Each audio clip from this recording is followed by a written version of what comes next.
vacation to the Monterey area of California started on September 15th, 2019, a Sunday. Our first objective on the trip was the town of Paso Robles, about 200 miles away. After eating lunch, we finished packing, and soon we were on our way.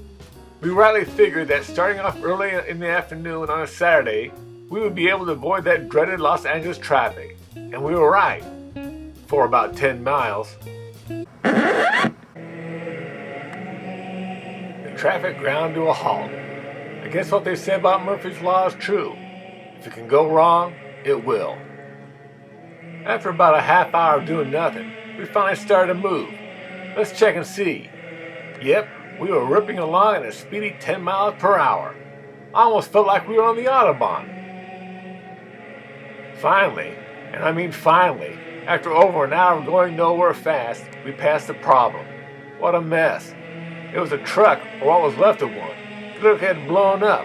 Not only were the lanes funneled down, but the looky-loos were making it worse. After that, we made good time to our next destination. At the intersection of Highways 46 and 33 stands this monument to James Dean.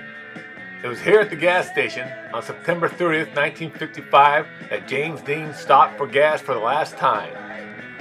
It was just a short drive down the road where James Dean died in a terrible car accident. Inside the Blackwell Mini Mart was this East of Eden nod to James Dean, and in another corner was a kind of a little monument to him. In spite of all the James Dean memorabilia that was in there, this was the coolest thing I found. Oh yeah, and it was hot there, as you can tell by this temperature that was posted. After getting some dinner, we settled in for a good night's sleep. The next morning, we got up early and went to the local Golden Arches for some breakfast. I mean, this old-fashioned McDonald's still had its golden arches. And then we were back on the road. It was only a short 2-hour drive to our next destination, Carmel by the Sea. Somewhere between Paso Robles and Carmel, we passed from a perfectly sunny day to, appropriately enough, a misty day. Play Misty for me. Play Misty for me. The first place that we stopped off at in Carmel by the Sea was a unique-looking building called the Tuck Box to have some brunch. Check out that crazy door on the left. We decided to try their scones. Although they don't look like the normal type of scones I'm used to, they were delicious. Here's a picture of Marion at the Tuck Box. And here I am. For good or bad, Carmel is not your typical small town. There are no chain restaurants, no addresses, parking meters, or street lights. This is as close as you can come to a street sign. We're at the corner of 7th Avenue and San Carlos. After walking around Carmel for a bit, we headed over to Monterey to tour Cannery Row. Cannery Row is located at what was once known as the sardine capital of the world. The last cannery closed in 1973, but now the area is known for its restaurants, shops, and motels. Also located at Cannery Row is the world-famous Monterey Bay Aquarium. We've been there before, so we decided to save the $49.95 per adult admission price. Seeing how it was lunchtime, we decided to check out the El Torito there. Here's a picture of Marion waiting for her food. Here's a picture of my enchiladas. And here's a picture of me at El Torito. We were lucky enough to get a booth at a window overlooking the bay. This is looking directly down from the window. I look up from our seat, there's a couple kayakers in the distance. Formerly known as Ocean View Avenue, the street and an area were named Cannery Row in January 1958 in honor of John Steinbeck's novel, Cannery Row. Here's a bust of John Steinbeck in Cannery Row, and here's a picture of the book. Here's a shot of Cannery Row from El Torito, and here's one looking down the street of Cannery Row, and all the shops that are located there. After that, we drove over to Pacific Grove to take a look at the Point Peñas Lighthouse. The lighthouse was lit on February 1st, 1855, and is still in operation. In fact, it's the oldest operating lighthouse on the West Coast. Here's a deer on the lighthouse grounds.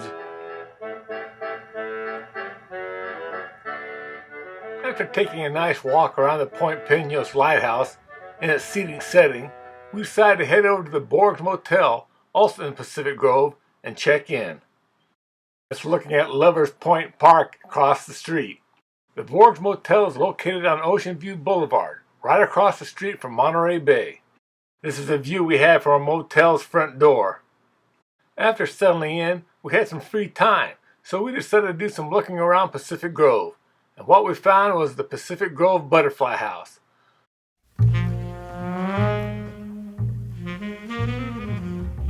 Located at 309 9th Street, the house is unique because it's covered with hundreds and hundreds of art butterflies. Some of the butterflies are big, and some, like these monarch butterflies, a tribute to the swarms that migrate here in the fall and winter, are small.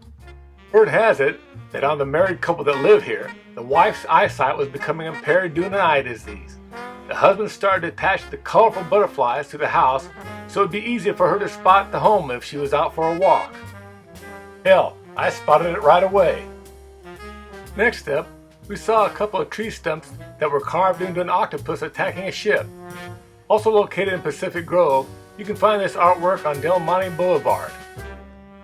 Although the SS Normandy was a real ship, its bad day didn't include being attacked by a giant cephalopod. By the way, the artwork was created by American chainsaw carving artist Griffin E. Ramsey. That's right, I said chainsaw carving.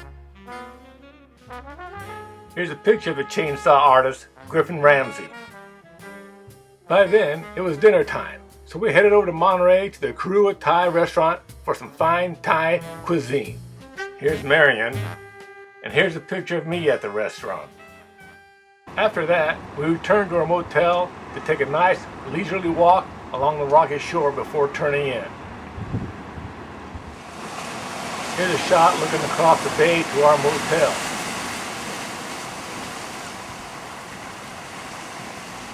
As beautiful a place as Pacific Grove is, they sure have the strangest seagulls there.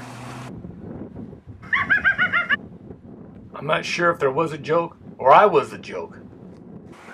Lovers Point.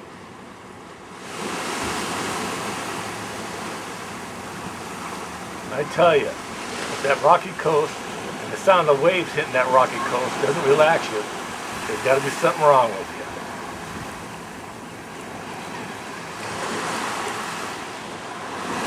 Did I mention that they had the strangest seagulls there? And on that note, I'd just like to say that this is the end of part 1 of the 2019 trip to Monterey.